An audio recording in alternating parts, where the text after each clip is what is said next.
Hello everybody, my name is Joe Hardgrave and I am the supervising attorney for the Indian Law Practice Group at Montana Legal Services Association. I work out of our Helena office and I'm presenting on the drafting of Indian wills today. A little bit about me and my background and why I'm teaching this. Montana Legal Services Association had an Indian wills project years ago. And we had how I started my career back in 2008. I was an AmeriCorps legal fellow, and we had what we called the Indian Wills Project. We had this for several years, where all I did was drive around to all the reservations in the state and wrote wills and gave presentations on the American Indian Probate Reform Act. And it was a great job. It was a great resource that we had at Legal Services.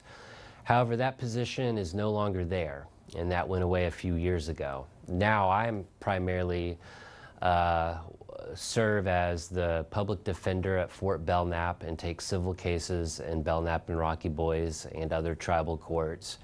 And I'm essentially a full-time litigator. But doing Indian wills is how I started my career. They are important to me. I have a passion for doing them. And Legal Services has just recently expanded our services to draft more wills. We don't have the same Indian Wills project we had before, but we do have capacity to do will drafting now. And so we are once again trying to draft as many wills as we can. To get started, so why are we talking about Indian wills? Why are Indian wills important? And it all started with the APRA, the American Indian Probate Reform Act, which was enacted in '04 and became effective in 2006. So it's still a relatively new law, but as you've learned, APRA was designed to address this issue of fractionation, which are these small trust allotments that many Native people own, they're just very small, decimal, like 0.0001% sometimes interest in a trust allotment. So this federal law, APRA, was passed to address this issue of these very small interests that are unwieldy and difficult to do much with or to become profitable. So much of APRA's design is to address this issue, and many of the rules that when you don't have a will, for instance, the single heir rule, which a lot of people have heard, if you have a smaller than 5% interest and you don't have a will, that will go to your oldest child, which is kind of a harsh provision. People have heard of this rule. But its purpose is to address fractionation, as you can see. If they want to try to keep these smaller interests together, because as opposed to what happened in the past, where over time they would just be divided amongst all the children and go according to state probate laws. So over generations, this issue of fractionation developed. APRA is here to address that issue, and it's also, APRA is considered a will-friendly law. The law wants to encourage people to draft wills. Another example of how APRA addresses fractionation is the joint tenancy assumption, which I always thought was odd. But what it says is, if you use this old language that are often in wills, like share and share alike, and you don't specify, that will be considered a joint tenancy with right of survivorship, which we'll cover a little bit more exactly what that means here in a minute. One of the most important things to remember about APRA and when you're drafting a will is who can inherit trust land. APRA has the most expansive definition of Indian under any federal law. And as you know, the definition of who is an Indian, it depends on what federal law you're looking at. Under APRA, It's one of the most expansive out of all of federal law. And it says, and this is important because when you're drafting a will and you're figuring out if your client can devise trust property to whoever these beneficiaries are, they have to fit under this definition of Indian. It's extremely expansive and includes any lineal descendant. So that's any child, grandchild, great-grandchild can inherit trust land, and regardless of their actual status, regardless if they're enrolled, not enrolled in a particular tribe, they're considered a lineal descendant under the definition. So what I found in my experience in drafting all the wills that I've drafted, most of them are fairly simple. You don't have to refer to APRA that much. If you know the person is considered Indian under the APRA definition, then they can inherit trust land and you can include them in the will. If someone is actually not Indian under APRA, they can still inherit, but we would use a life estate, and they can inherit a life estate, which we'll talk about more in a minute, with the remainder going to someone who's Indian under that definition. When you're first advising your client, in the beginning of the process of will drafting, is meeting with the client, seeing what it is that their wishes may be for their land and how they want it to pass, and discussing with them the various options they may have. They may not know that about life estates or the option of you doing a joint tenancy. But you also want to talk to them about ways to consolidate their interest. Because, for instance, if someone has 5 children and they just give everything to the 5 children equally as tenants in common, it'll split up that single interest into fifths, and it'll be much less, you're creating more fractionation that way, essentially. Now that may be what that particular client wants. And like I like to say, the client is the boss. Ultimately, you do what the client wants, but you want to have a discussion possibly about ways to consolidate and keep these interests nice and tight and full. And so you have this discussion that one of the best ways to facilitate consolidation is to take a single interest and give that to a single person. That is, in my opinion, the best way to do it. You keep the whole interest intact. What makes that difficult for some people, though, is that there may be no way to make that totally fair between all the children. If you have multiple children and you're trying to split them up in some way that's more fair, there'll be no way to perfectly balance all these single interests. You just get as close as you can. But if you're more concerned, if the client's more concerned about fairness and everything being totally equal, you're going to have to go with a joint tenancy or a tenancy in common and split it up that way. And then you'll have that discussion that if you do a joint tenancy with right of survivorship, that's a way to keep the interest intact in the end. Because if you remember, the way that the joint tenancy with survivorship works is, say you have 3 children and you're giving it to those 3 children. They each get a third of that interest, but the first one to pass away, that interest goes to the remaining 2. So that someday down the line, the interest will consolidate down to that one person that's left. So that's another way to help facilitate consolidation. But you can also use the tool of a life estate. Oftentimes people come to you and say they want to keep the land in their family forever, which the law doesn't allow. The law doesn't look favorably upon that. It calls it dead hand control. I usually explain to clients that you have to understand that you're a property owner and you have these rights, but when you give property away, that person inherits those rights and can do what they want to with the property. So you can't keep land in the family forever. But what you can do is a joint tenancy or a life estate to maybe keep the land in the family, at least for a generation or two. One thing I do tell people if they feel very strongly about this is I'll put that language in the will. Always remember you can put language into a will even if it's not legally enforceable. You just explain it to the client, this is not legally enforceable, but at least your wishes will be known, so I'll put this into the will. Something that you'll also have to often explain to clients is this idea of an undivided interest. It's difficult to wrap your head around initially, because when you're explaining what an undivided interest is, let's say, for example, you take a 100-acre allotment and the person owns 10% of that 100 acres. Naturally, you want to say you have 10 acres, and that's what your mind wants to do. And the person wants to say, I have 10 acres. My 10 acres are right here in the corner of this parcel. They want to parcel it out. You have to explain to them that no, that's not what an undivided interest is.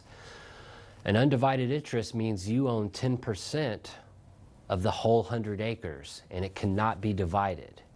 And the person may possibly own with 100 or 200 other co-owners, which is why fractionation is the problem that it is it's so unwieldy and hard to do anything with these interests when there's so many co-owners and such small interests. But you have to explain to your client what an undivided interest is. One of the best ways to identify a person's trust interest is through what we call an ITI report, Individual Trust Inventory Report, that you can receive through the Bureau of Indian Affairs. Every reservation in the state of Montana has a local BIA office, and you can go into the BIA and request an ITI report, and they'll print it right off for the client if the client's there in person. And that is, the BIA has a ton of different reports, but the ITI is the easiest one to read. And it lays out exactly every interest that the person owns. And it identifies everything that you need to know to write the will and to include that interest in the will. What we have here is an example page of an ITI report. And what you're seeing here is a single an interest that this person owns. There are a lot of different numbers here and a lot of different things on the ITI report. What I want to point out, the most important parts of the report are these numbers right here are the numbers these under what it says as tract ID.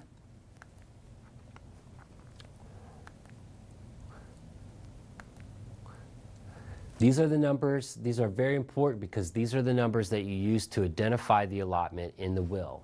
So for example, if I was writing a will that includes this interest, I would identify it using this number, the LAC number 204, a prefix of M, and we just have zeros there for numbers, and then the suffix as well. So this would be interest 204M0000 negative A, located in Belknap, Montana. And that's how I would identify that in the actual will.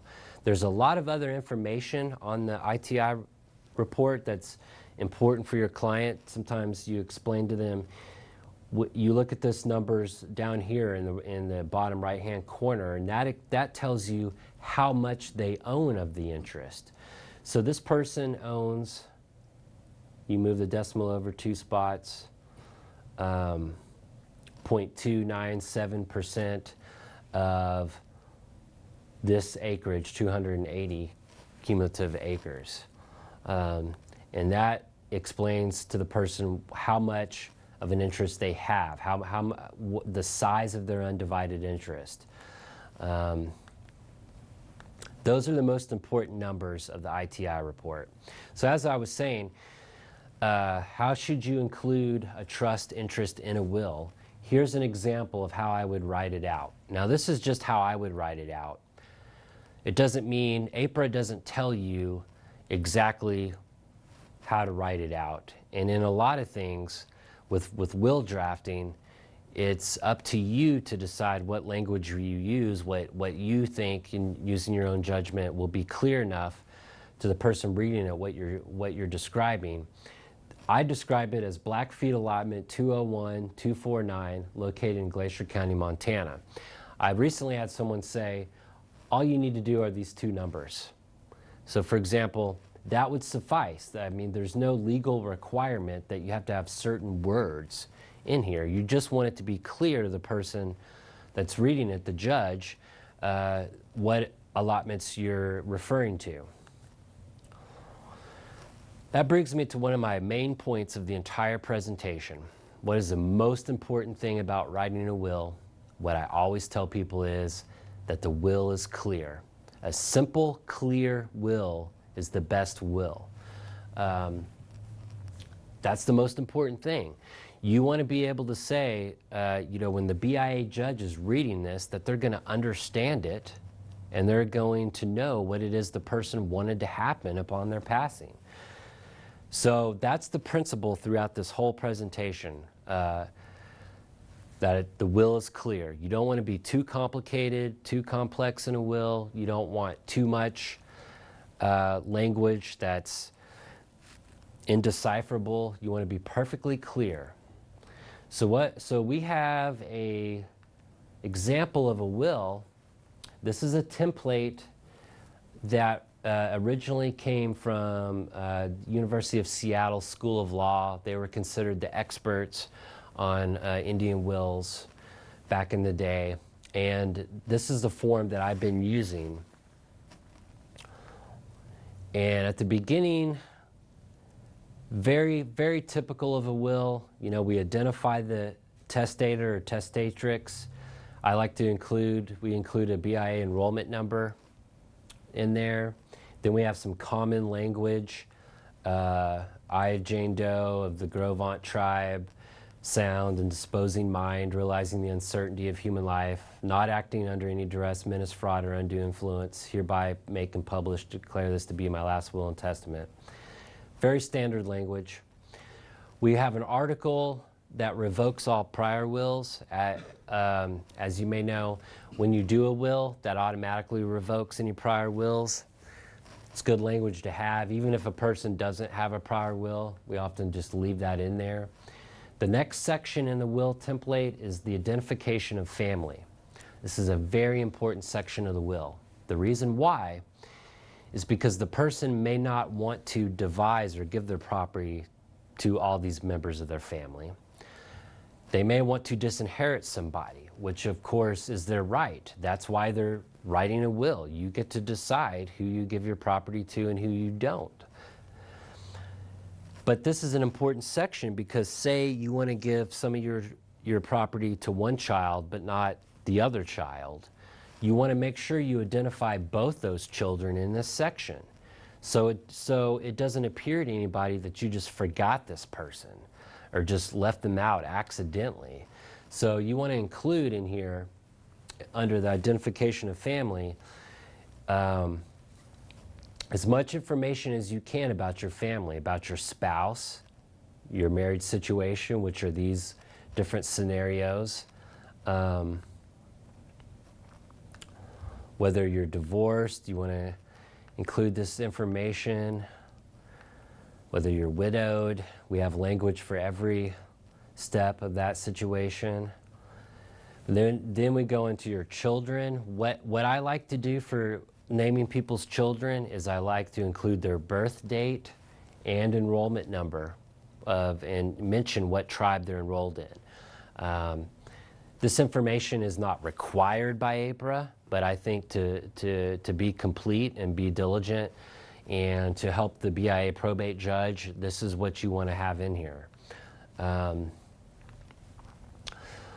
You want to describe the situation, whether they're enrolled, enrollable, those type of scenarios. You want to include that. Then we have some language if they have deceased children. We have language to cover a guardian or someone who has been adopted. Here's some adoption language that we have in the form. You also want to try to include grandchildren and great-grandchildren, if at all possible. Now, some people may have a lot of grandchildren, great-grandchildren. Just use your own judgment there. Then the next section we have is the personal representative section. This is another important section of the will. It's somewhat unusual because in the BIA form, which is where the will is going to be probated, it's going to be probated with the BIA is going to have jurisdiction over the trust land. Now, there may be other probates. There may be a tribal court probate or a state court probate for other land. The BIA is only going to deal with the trust land. In the BIA forum, technically the federal government is your personal representative, so you do not have one. However, we like to include a personal representative in our will anyway, in case it is probated tribally or through the state. And we just think it's a good practice to include a personal representative. So we have a section with language for, now a person doesn't have to name a personal representative, then you just explain to them one will be appointed if there's a tribal or state probate. Now we get to the most important section of the will, which is their trust land. We have language here for every situation for a single beneficiary. This is the most simple way, and the way I discussed at the beginning, to keep a allotment intact. You just go from one allotment to one beneficiary. And here's the language that we have.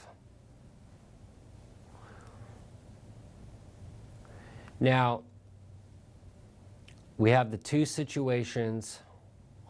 This is specific allotments to specific people, which, as I explained, is the ideal way to keep interest together and from fractionating. But now we have some language for joint tenancy with right of survivorship. You want to be very, very clear in this language. This is one of the most important parts of the will, and you want the language to be perfectly clear whether the person wants a joint tenancy with right of survivorship and use those words, or whether they want a tenancy in common. A tenancy in common, remember, is the interest is split up amongst the beneficiaries and they can do whatever they want with it.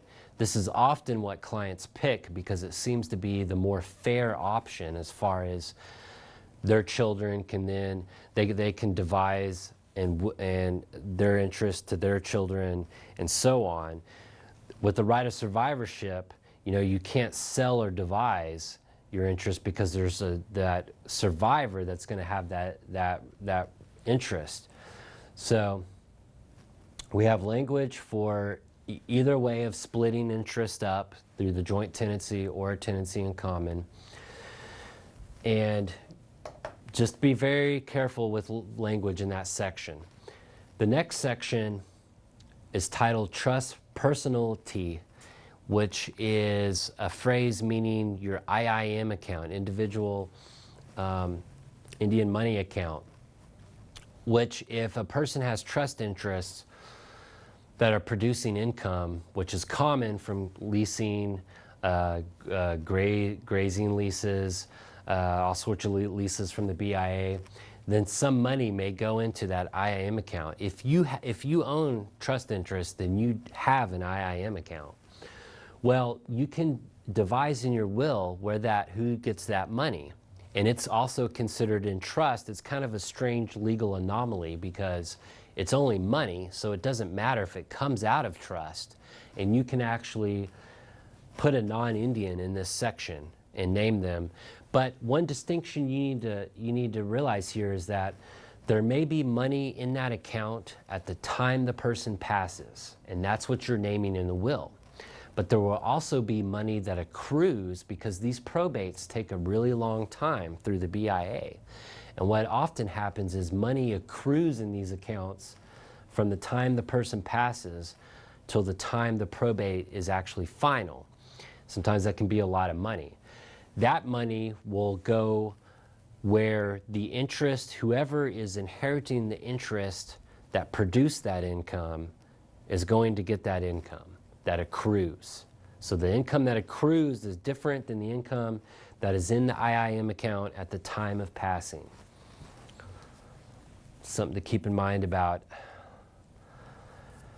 trust, personality, and dealing with IIM accounts.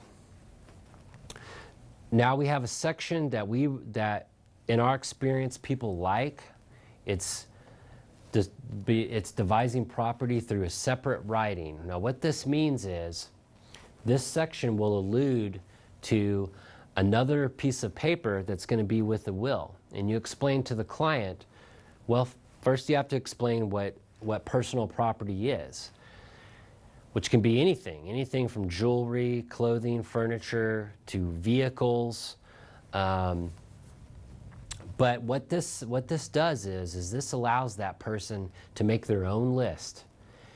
Write out the property, who it goes to, sign it and date it, and keep it with the will. And it's considered part of the will and incorporated into the will through the language we have in this Article 6.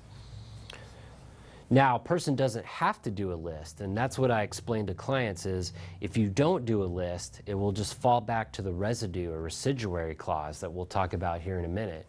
But it's a great option for clients if they want to just write out, they have a lot of personal property that they want to deal with.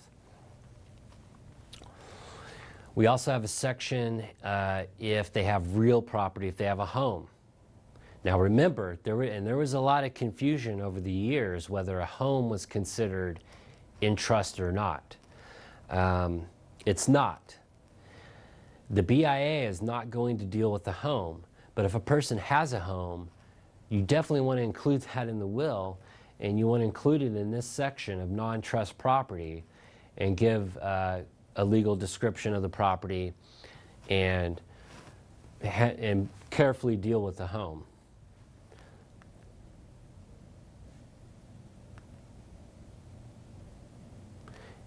Now here's an example of someone if they don't like the idea of using a list in that section before and they don't want to write it out on their own. Here, this is also a section where you can include personal property. Now we get to the residue or residuary clauses. What these are a catch-all provision in the will for land and property that's not accounted for. For example, it'll say everything that this person has that wasn't listed before, I want it to go this way to this person. And this is a very important part of your will because people often inherit trust land. It's frequent, it happens all the time. So I often tell people, consider this section important because you could inherit land tomorrow after you do your will. Your will doesn't account for it. Who would you want that to go to? And that's where the residue clause comes in. And you can do multiple beneficiaries. You can set up your residue, your residuary clause. What often happens is it mirrors the trust land section that you did before. But you can come up with other ways to deal with the residue.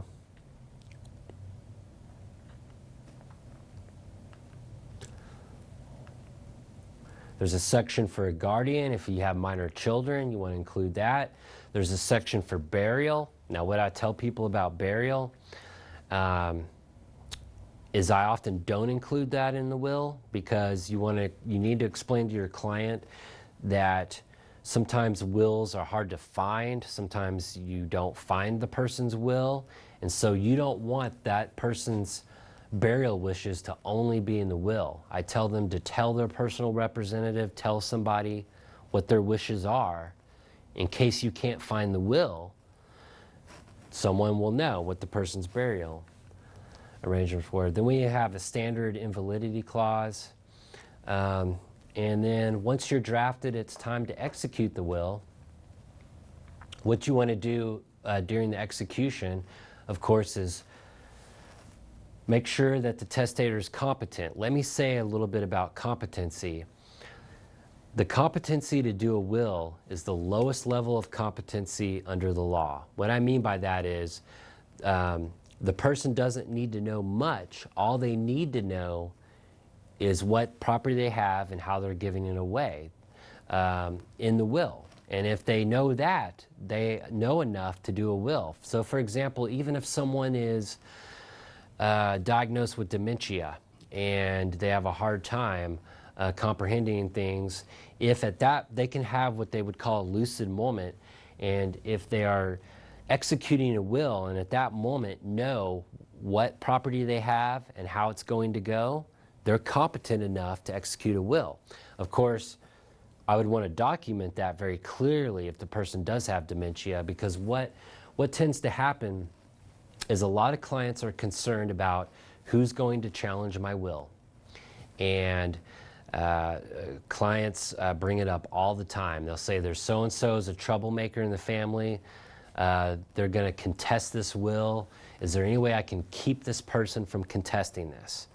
And you have to explain to your client, no. The person always has a legal right to make a claim that the person is either incompetent that did the will or they were unduly influenced. But you further explain to your client that those are very difficult claims to prove. The burden of proof is on the person making the claim. And the folks that wrote the law realized there may be a lot of challenges to wills. We don't want it to make it very easy. So it's not easy to do. There's no way to keep someone from making the claim, but the safest way to protect from it is to have a perfectly clear and simple will. That's the best way to keep yourself safe, and that's what I explain to clients. But to execute your will, you show the testator's competency. You need 2 disinterested witnesses, which means disinterested just means they're someone who's not actually taking property from the will. We have a self-proving affidavit we use, which requires a notary. That's not legally required, but it's an extra step to take, which is good to take. Then you have to talk to the person about what to do with their will. The BIA, used to draft wills and store them back before 2006. Now they no longer take wills. It's our practice to give the person the original will. So you have to explain to them how important that is and ways to safe keep it. You explain to them that it's the original will is the only one with real legal effect. The one with their ink on it is the important one. They always ask, should I make copies? And you can say yes, you can make a copy. The judge is not going to accept a copy unless it's some extremely rare, exceptional circumstance. So you advise the client of the importance of that original, to keep it in a safe place, to let someone know where it's at. That's a common issue, is not being able to find these wills once the person has passed. And also explain to your client that they can revoke the will at any time, or they can amend it. They just have to, revoking it is as easy as saying, I revoke this will and tear it up, and then it's revoked. I wouldn't recommend doing that unless you have something else in place before you do that. I consider my job at Montana Legal Services as support and guidance for folks in the state writing wills. I want people to call me that are writing these wills in the state that have any questions or concerns or any particular situations that they need help with. I want to make myself available as much as possible. So if you're writing a will out there and you come across a situation that you don't know how to address, please give me a call. Give me a call, email me, get in touch with me, and I'll be available. So thank you.